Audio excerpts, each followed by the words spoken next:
Olá, pessoal da Programaria. Quero começar aqui agradecendo o convite para eu vir falar um pouquinho sobre OKRs com vocês e como que a gente pode se beneficiar dessa metodologia. Começar me apresentando, também pensando em acessibilidade. Eu sou loira, olhos mel, estou usando uma jaqueta preta com um fundo de neve aqui do Cheats. É, eu estou no Grupo Boticário como gerente de transformação e estou aqui há 3 anos, né. A gente olha para a transformação corporativa, né, transformação da empresa como um todo, não transformação digital, como muita gente pensa, né. A gente trouxe a metodologia de OKRs aqui para o GB, e eu quero contar um pouquinho da história, primeiro como que foi isso, o que que acarretou, algumas dores que a gente conseguiu sanar, e depois falar um pouquinho de boas práticas de qualidade de OKRs, como que vocês podem colocar isso em prática no time de vocês, ou na empresa de vocês, enfim. Eh, e aqui, começando, né, a gente começou isso, como em muitas empresas, dentro da área de tecnologia, então a gente tinha uma dor que era um portfólio, né, tanto de projetos como de produtos, muito segmentado por unidade de negócio. O que que isso significa? Significa que uma unidade de negócio aqui, por exemplo, uma marca do Grupo Boticário, tinha uma necessidade de solucionar um problema e fazia um pedido, né, "Preciso de uma solução WhatsApp, eu preciso de um aplicativo novo, eu preciso, né, de um software, para eu me comunicar com a minha revendedora, para eu me comunicar com o meu com o meu franqueado", e assim por diante. E a gente viu que nesse portfólio tinham muitos pedidos iguais, e que eles olhavam para solução de problemas internos, não necessariamente colocando o nosso consumidor ou o nosso cliente no centro das discussões, né. Às vezes uma marca pediu uma coisa, a outra marca pedia outra coisa e era para o mesmo cliente. Então como que a gente consegue colocar o cliente no centro nessas discussões. Então, o primeiro movimento de transformação foi a gente começar a trabalhar por cadeia de valor, né? Que são cadeias de valor? Ao invés de eu olhar por unidades de negócio, eu vou olhar para a minha cadeia de valor, por exemplo, de franquias, de lojas, né? Então, as soluções que eu for entregar vai ser olhando para o meu franqueado no centro e não olhando para minhas unidades de negócio internamente, né? Então, esse foi o primeiro movimento. E aí o segundo movimento, que tem a ver com os OKRs, é o seguinte: quando eu mudo a forma que eu me organizo, eu priorizo o meu portfólio, né, eu converso sobre a minha estratégia, será que o modelo de gestão que a gente tinha era o melhor? E aí que veio, né, a proposta da gente trabalhar com OKRs. Que é isso, né? Que significa OKRs? É Objective and Key Results, se a gente for olhar na sigla, né? Em português, objetivos e resultados-chave, né? Foi uma prática que não é nova, ela foi criada, na verdade, na década de 70 pelo ex-fundador, cofundador e ex-CEO da Intel, mas acabou ficando mais popular em 2014 ali, quando o Google resolveu adotar essa prática também, né? E obviamente os resultados começaram a subir, tá? Alguns motivadores disso, e acho que um motivador bem importante, é que ele tem como raiz na sua teoria que é um processo de cima para baixo, que a gente chama de top-down, e de baixo para cima, que a gente chama bottom-up. Ou seja, a estratégia corporativa é dado, pelo menos pelo CEO, ou pelos VPs, né, pelo alto executivo, conselheiros, enfim. E aí, os times recebendo essa orientação, né, vamos aumentar tanto o market share, a gente precisa entregar tanto de RBV, assim por diante, como que os times se auto-organizam, né, então quais serão os seus OKRs táticos, já vou falar um pouquinho sobre isso, para a gente conseguir chegar à estratégia. E existem estudos que mostram, né, quanto mais a gente conhece da estratégia, maior é o resultado que a empresa consegue atingir com esse nível de alinhamento. E em estudos recentes, a gente vê que 35% dos colaboradores das empresas não conhecem a estratégia. E quando a pergunta é: e você entende o porquê que essa estratégia está ali? esse número cai para 20%. Então, é um percentual, no geral, muito baixo, né? E essa metodologia, ela traz essa democratização do entendimento da estratégia de uma maneira muito positiva, né? Então, agora eu quero mostrar aqui um pouquinho para vocês. Deixa eu compartilhar aqui a minha tela. Eu quero mostrar um pouquinho para vocês dessa história e de boas práticas de construção de OKRs, né? Então, quando a gente olha aqui, eu vou olhar para o lado porque eu estou com 2 monitores, mas o nosso trabalho inicial foi realmente pensar por cadeia de valor, tá? Então, a gente entendeu que só o modelo de gestão não seria suficiente, e aí, obviamente, a gente tem que mudar a maneira com que a gente se organiza e que a gente conversa sobre essa estratégia, aí que surgiram o que a gente chama de cadeias de valor, ou value streams e chapters, né? Chapter tem uma característica um pouco mais cross, e value streams olha um pouco mais para o nosso cliente específico, né? E elas, obviamente, se juntam, esses times se juntam em definições e construção de roadmap, tá? Quando a gente olha um pouquinho em como o modelo de gestão, ou como esses OKRs estão conectados dentro da organização, tudo deve começar pelo propósito da empresa, pela visão da empresa e até por pilares um pouco mais genéricos, né, como excelência operacional, né, e assim por diante. Mas a gente começa de uma maneira um pouco mais aspiracional, né, então toda empresa tem o seu propósito e sua visão, e aí a gente vai um pouquinho mais no detalhe, né, essa pirâmide, ela vai aumentando sua especificidade, então a gente vai um pouco mais no detalhe de como que eu entrego a minha visão, como que eu entrego o meu propósito, como que eu entrego o objetivo desses pilares que eu tenho, né? Então, eu começo os meus OKRs, e aqui vocês vão ver que a gente vai ter alguns níveis. Então, o primeiro nível, no nível estratégico, né, eu trouxe um exemplo aqui genérico de RH, não é específico do Grupo Boticário, é mais para exemplificar para vocês, mas ter equipes eficientes e maravilhosas, o objetivo ele é sempre um pouco mais aspiracional, né?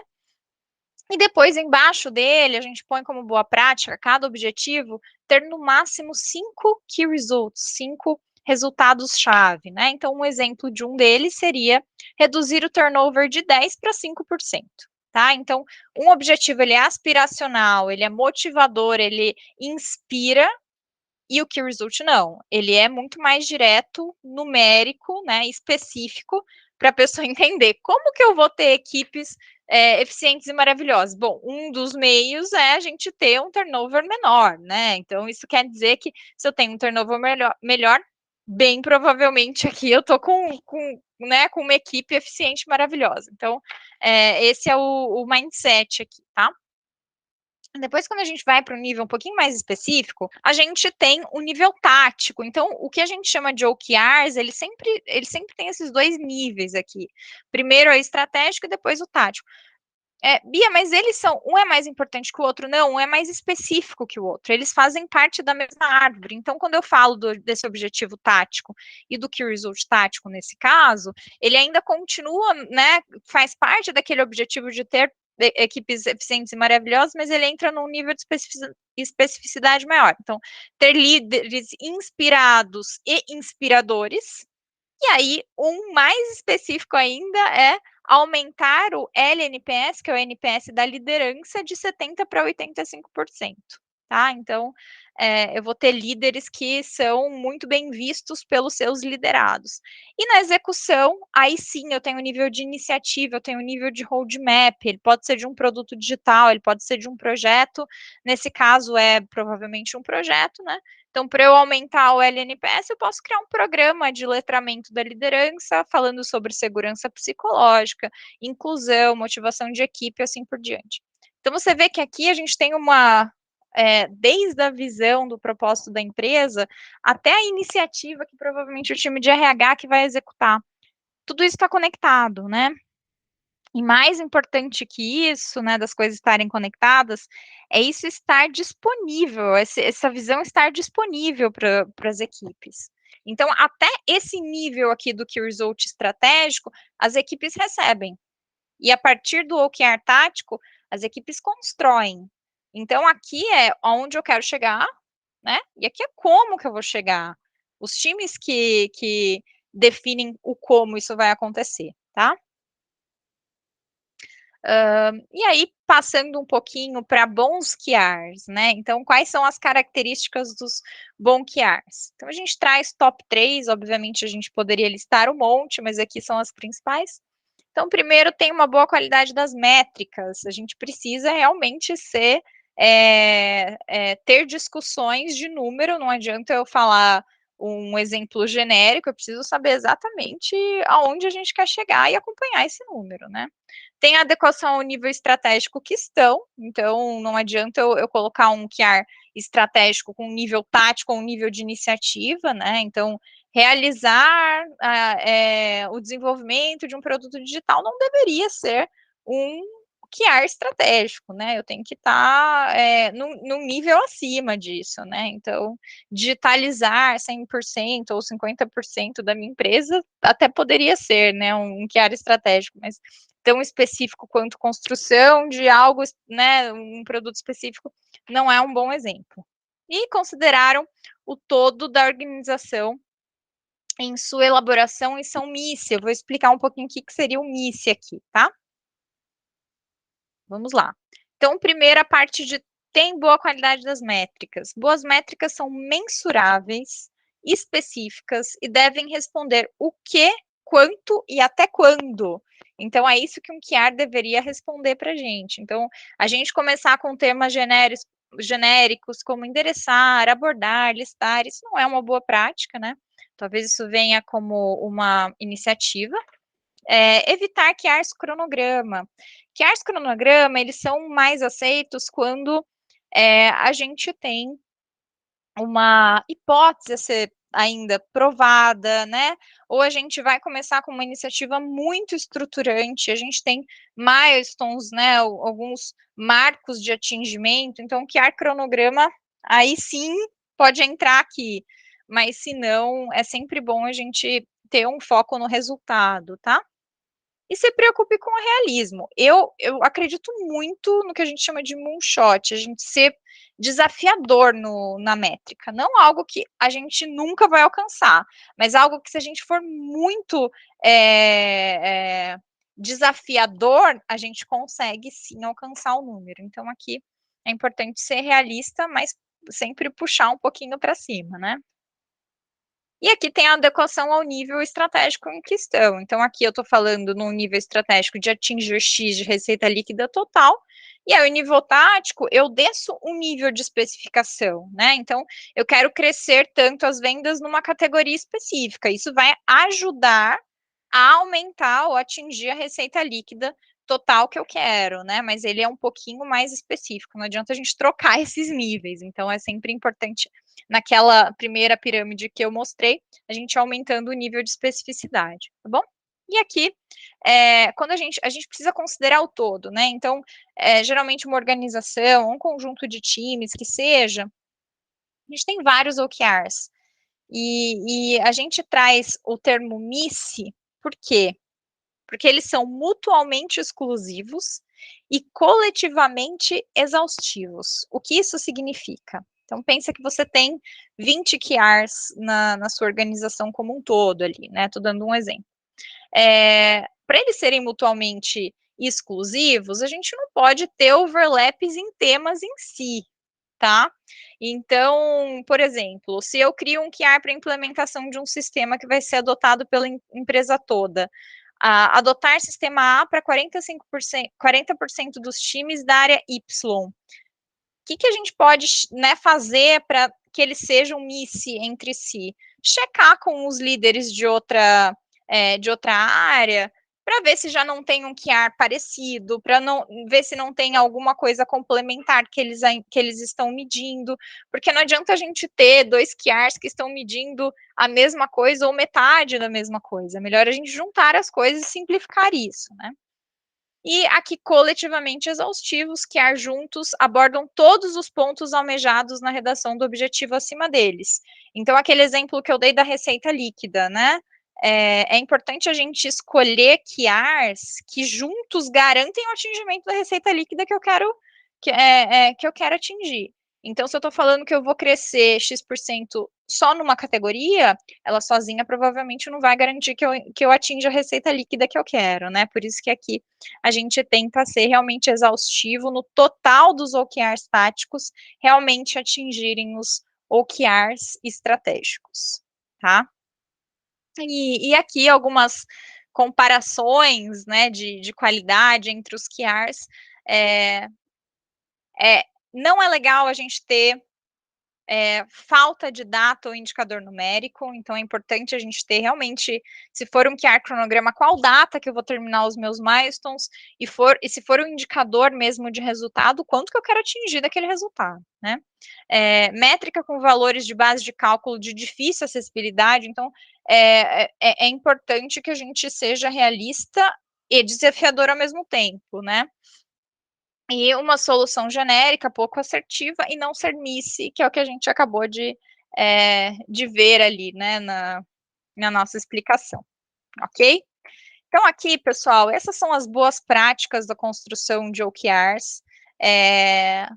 Isso ajudou muito a nossa empresa, tá? E, de novo, mais do que a gente construir bons OKRs, é a gente utilizar isso a nosso favor, né? Então, para fazer uma boa priorização de roadmap, né? Então, quando a gente estiver, por exemplo, trabalhando com produto digital, para fazer a minha PI planning, para eu fazer a minha planning, para eu, né, conseguir priorizar os meus épicos e até as minhas histórias, é bem importante que a gente consiga trazer alguma metodologia que olhe o que eu preciso começar primeiro para atingir esse OKR, né, até tal data.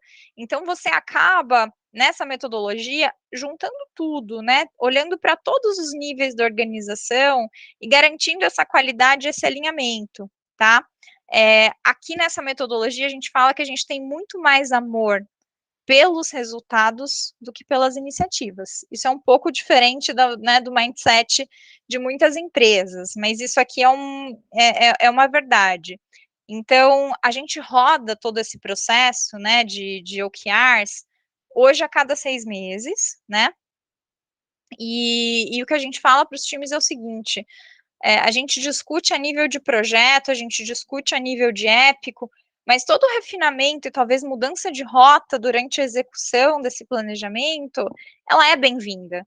Porque se eu, no momento de monitoramento, eu não estiver atingindo um resultado, é importante que eu possa fazer essas mudanças, obviamente alinhado com todo mundo, mas sempre com olhar ali no resultado que eu quero atingir, e não na data que eu tenho que entregar, né? Então, aquele monitoramento tradicional, né, de escopo, tempo e etc., né, custo, a gente sai um pouquinho disso, né, desses faróis amarelo, vermelho e verde de status de projeto, e a gente passa para olhar para atingimento de resultados. Então, aqui a gente tem um awareness que a gente fala, né? Então, um conhecimento de todos os níveis da organização, independente do cargo, né? Aqui a gente fala muito de papéis e não de cargo. E aí a gente consegue atingir bons resultados e estar alinhado com a estratégia, tá? Espero ter ajudado. Fico aqui aberta para quem quiser entrar em contato. E, novamente, muito obrigada pelo convite.